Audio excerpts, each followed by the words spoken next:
से शुरू होती है, जहाँ बहुत से गॉर्गियों के सिपाही अपने घोड़ों पर एक डायरेक्शन की तरफ बढ़ रहे होते हैं, जबकि दूसरी तरफ टैज़ोंग के सिपाही फुली आर्म्ड होते हैं और उनके आने पर अपनी तीर कमानों से छोड़ देते हैं। कुछ हमला करने वाले सिपाही अपने घोड़ों से गिर जाते हैं, जबकि दूसरे तेजी से आगे बढ़ना जारी रखते हैं। अब टैज़ोंग के सिपाही शील्ड्स लिए खड़े होते हैं और वो गॉर्गियों के सोल्जर्स को मारना शुरू कर देते हैं। टैंक आर्मी का पर्पस एनसी फोर्ट्रेस को टेक ओवर करना होता है। इसी तरह वहाँ गॉर्गियों का एक सोल्जर आवाज लगाता है कि हमारा खात्मा हो जाएगा, हमें लाजमी वापस चले जाना चाहिए। और कुछ ही देर में रिट्रीट फ्लैग दिखाया जाता है और इस सीन में एक नया किरदार सामने आता है जिसका नाम सैमुअल होता है। एक जगह ये दिखाया जाता है कि टैज़ोंग खड़ा है और वहाँ वो एक बैठी लड़की के बारे में पूछता है। उस पर इसका सोल्जर कहता है कि इस लड़की के बारे में कहा जाता है कि ये लॉर्ड्स के विजन्स को देख सकती है। इस लड़की के पास गॉर्गियों के बादशाह जमोंग की तीर का कमान होता है और वो इसको विक्ट्री की अलामत के तौर पर जंग से लेकर आई होती है। एम्परर टैज़ोंग तीर चलाने की कोशिश करता है और लेकिन इसका सोल्जर बताता है कि इसको कोई वीर नहीं कर सकता। इसके बाद जनरल योन सैमुअल को कैडेट यूनिट का हेड बना देता है और इसको कहता है कि तुम लॉयल हो। फिर इसको बताता है और इसको एक रिस्पॉन्सिबिलिटी देता है और इसको कहता है कि तुम फोर्ट्रेस की तरफ जाओगे और उसको हासिल करोगे और तुम यांग का कत्ल कर दोगे। इस पर उसे एक तलवार दी जाती है। सैमुअल कहता है कि मैं अपनी जिंदगी की कसम खाता हूँ कि ये आपका मिशन पूरा करूंगा। इस तरह नेक्स्ट सीन में सैमुअल को सोल्जर के साथ एक फील्ड में पहुँचता है। वहाँ कुछ लोगों की एक कार्ट निकलवाने में मदद भी करता है। सैमुअल पूछता है उन लोगों से, क्या तुम एनसी हो? मैं कमांडर से मिलना चाहता हूँ। इस पर वो आदमी बताता है कि मैं कमांडर हूँ और मेरा नाम यांग है। कमांडर यांग का साथी कहता है कि मैंने सुना है कि टैज़ोंग ने स्पाइस को भेजा है जो हमारी जुबान बोल सकते हैं,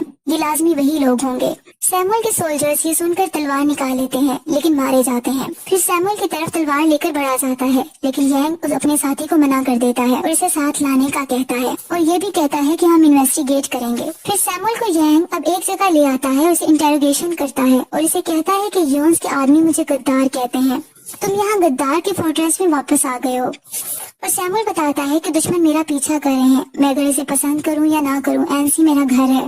इतने देर में एक आदमी आ जाता है और सैमुअल को वेलकम करता है क्योंकि जो सैमुअल होता है वो क्लैन का आखिरी रह जाने वाला मेंबर होता है। फिर सैमुअल अकेला तलवार लिए खड़ा होता है जो इसे यांग को मारने के लिए दी होती है। फिर सैमुअल देखता है कि कमांडर एक गरीब आदमी के घर जाकर एक छोटे बच्चे को उठाए हुए होता है। वो फैमिली इसका शेबी होम आने का थैंक्स बोलती है और इस पर यांग कहता है कि ये बेबी एनसी में पैदा हुआ है, ऐसा नहीं हो सकता कि मैं ना आऊँ। सैमुअल हैरान हो जाता है कि ये कमांडर यांग की अपने लोगों के लिए हमदर्दी और उनकी हेल्प देखकर, क्योंकि कमांडर यांग अपनी रियाया का बहुत ज्यादा ख्याल रखता है। फिर यांग को एक फील्ड में दिखाया जाता है कुछ सोल्जर्स के साथ उनको रस्सी खींचने में मदद कर रहा होता है। फिर कुछ देर में सायरन बजने लगता है और यांग और इसके सब सिपाही सैमुअल के साथ उस तरफ चले जाते हैं। वो देखते हैं कि दूसरी तरफ कुछ सोल्जर्स आते हैं। कमांडर यांग कहता है कि ये फोर्ट्रेस को स्काउट करने आए हैं, ये रेकन यूनिट है। अगर ये यहाँ है तो टैज़ोंग दूर नहीं है, वो जल्द ही यहाँ इस कैपिटल को लेने के लिए पहुँच जाएगा। और वो सबको गेट रेडी बोलता है और ये कहता है कि टैंक एम्परर जल्द ही आ जाएगा। अंदर रूम में कमांडर यांग सैमुअल को जगह दिखाने का कहता है। सैमुअल दिखा देता है और इस पर यांग कहता है कि तुम मेरी बियर्ड को इससे ट्रिम करो और हर आदमी की, हर सोल्जर की बियर्ड जंग से पहले ट्रिम होना लाजमी होती है। सैमुअल जब ट्रिम करने लगता है तो इसका जगह इसकी यांग की गर्दन पर होता है। अगर वो चाहता तो वो उसको मार सकता था लेकिन वो उसको नहीं मारता। फिर दोबारा से सायरन बजने लगता है और सब चले जाते हैं। अब सब एक मैदान में जंग के लिए तैयार होते हैं। वहाँ लेडी सोल्जर्स भी होती हैं जिसमें एक का नाम बेका होता है। कमांडर यांग अपने सोल्जर्स के साथ आगे बढ़ता है और देखता है कि ऑपोजिट साइड्स पे बहुत सी लार्जर सोल्जर्स रेड फ्लैग्स उठाए हुए होते हैं। यांग सबको कहता है, जब लोग सुने कि टैंक आर्मी आगे बढ़ रही है तो मुझसे पूछना कि तुम्हें क्या करना है। मैंने बताया है कि हम फाइट करेंगे। मैंने कभी रिट्रीट करना नहीं सीखा और ना ही मैंने कभी झुकना सीखा है, बल्कि मैंने सीखा है तुम्हें हमेशा फाइट करनी है जब भी जरूरत पड़े। अगर तुम्हारी कोई बनाई हुई चीज को, चेरिश की हुई चीज को बर्बाद करने की कोशिश करे तो तुम्हें अपनी जान खतरे में डाल देनी है और यही लम्हा होता है और तुम्हें पीछे नहीं हटना। इन एनसी के लोगों को देखो, ये वो हैं जिन्हें हमने चेरिश किया है और हम इनकी हिफाजत करेंगे। फिर सब सोल्जर्स बैटल की आवाज लगाते हैं और तैयार हो जाते हैं जंग के लिए। दूसरी तरफ खड़ा टैज़ोंग कहता है कमांडर यांग है जिसका मुझे खात्मा करना है और इसकी कोशिशें सारी बेकार हैं। इस पर इसका सोल्जर कहता है कि टैज़ोंग ऐसा है कि इसने जिस फोर्ट्रेस पर नजर डाली है वो इसने उसको ढेर कर दिया है। टैज़ोंग सब सोल्जर्स को कहता है कि एनसी की प्रॉपर्टीज को तुमने ले लेना है और इनके बच्चों को अपना गुलाम बना लेना है। जंग शुरू हो जाती है। बड़े पत्थरों से इन पर अटैक किया जाता है जिससे बहुत ज्यादा डिस्ट्रक्शन होती है। यांग सैमुअल की जान बचाता है एक बड़े अटैक से। टैज़ोंग वहाँ बैठा ये सब कुछ देख रहा होता है और वो ये देख रहा होता है कि यांग की एनसी की दीवार नहीं गिर रही होती। इस सब सोल्जर्स को कमांड करता है कि वो दीवार पर चढ़ जाएं और सोल्जर को फॉरवर्ड कमांड दी जाती है। दूसरी साइड पर यांग अपने सिपाहियों को फायर करने का कमांड करता है। मुखालिफ सोल्जर मुसलसल आगे बढ़ते रहते हैं दीवार पर चढ़ने के लिए और दीवार पर लेटर लगा देते हैं। वो लोग नंबरिंग में बहुत ज्यादा होते हैं, लेकिन यांग भी अपने आप को डिफेंड करने में प्रॉपर कोशिश कर रहा होता है और इन पर पत्थर गिराए जाते हैं ताकि वो दीवार पर ना चढ़ सके। इस तरह ये कमांड देता है डिप्लॉय वुल्फ टीथ स्ट्राइकर। इस तरीके से इन्हें रोका जाता है, लेकिन अब दूसरी तरफ भी वो लेडर लगाकर चढ़ने की मुसलसल कोशिशें करते रहते हैं। टैसोंग अब गेट की तरफ अटैक एंड ब्रेक डाउन की आवाज लगाता है ताकि इसके सोल्जर्स उसकी तरफ बढ़े। फिर वो फोर्ट्रेस में काफी सोल्जर ऑपोजिट साइड से आ जाते हैं और फाइट जारी रहती है। यांग कैप्टन और बेका को कमांड देता है कि वो अटैक करें, और क्योंकि उनके अटैक करने का टाइम आ जाता है, बेका अपने सोल्जर के साथ सबको मार डालती है और टैसोंग की दीवार से लगाई हुई लेटर को गिरा दिया जाता है। लेकिन टैसोंग के सिपाही गेट तोड़ना जारी रखते हैं और आखिर गेट खुल जाता है और वो अंदर आ जाते हैं। लेकिन इनको रोकने के लिए यांग ने एक रेलिंग जो कि पहले ही प्लान होती है सेट किया होता है ताकि वो रुक जाए। सैमुअल सब देख रहा होता है और यांग के साथ रहता है। अब यांग कमांड देता है क्लोज ऑर्डर फॉर्मेशन। बहुत ही डिस्ट्रक्टिव बैटल होती है। कमांडर यांग बहादुरी से इन्हें फोर्ट्रेस से भगा देता है और टैसोंग रिट्रीट ऑर्डर दे देता है। कमांडर यांग के सोल्जर विक्ट्री की बुलंद आवाज लगाते हैं और जीत जाते हैं कि सायरन दोबारा बजने लगता है और तमाम सोल्जर सैमुअल के साथ आगे बढ़ जाते हैं। यांग बहुत बहादुरी से एक्टिवली जंग करता रहता है क्योंकि वहाँ दोबारा अटैक शुरू हो जाता है रात के वक्त और हर जगह फायर ही फायर होती है। अचानक से कमांडर को तलवार लग जाती है और कमांडर यांग नीचे गिर जाता है, जबकि ऑपोजिट एजो का सोल्जर इसको मारने के लिए आता है कि सैमुअल पीछे से आकर उसको मर्डर कर देता है। यांग हैरानगी से देखता है कि जो मेरी जान लेने आया था उसने मेरी जान बचा दी। कमांडर यांग जख्मी होता है। आखिर जब इसको होश आता है तो टैसोंग रियर की तरफ रिट्रीट कर चुके होते हैं।